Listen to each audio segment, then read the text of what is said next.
Leo spent 3 years helping his crazy neighbor for free while everyone else mocked her.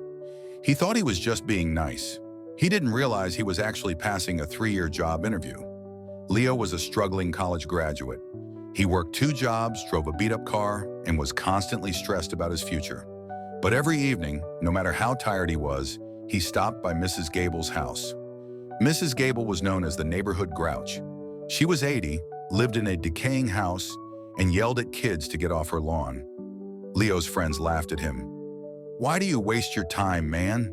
She's mean, she smells like mothballs, and she never even says thank you." Leo just shrugged. "She's alone. Everyone deserves a hand." For 3 years, Leo mowed her lawn. He fixed her leaky faucet. He carried her groceries. Mrs. Gable never smiled. She would just point at a chair and say, "Sit, drink your tea." She would ask him questions about his dreams, his ethics, and how he handled failure. Leo thought she was just a lonely, talkative old lady. One day, Leo reached his breaking point. He was fired from his main job. His car broke down. He was 1 week away from being evicted.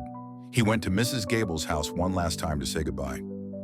"I can't come by anymore, Mrs. Gable. I have to move back into my parents' basement. I failed."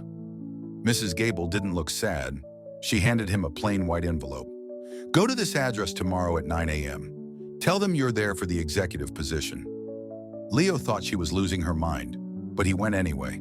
The address was a massive glass skyscraper, the headquarters of the biggest tech firm in the country. The receptionist looked at his cheap suit and smudged shoes. "The CEO's expecting you, Mr. Leo," she said surprisingly. Leo walked into the boardroom. There stood a man in a $5,000 suit. "You're the kid who mowed my mother's lawn," the man said.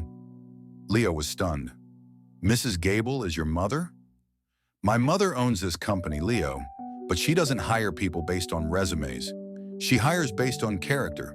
She spent 3 years testing your patience, your kindness, and your heart."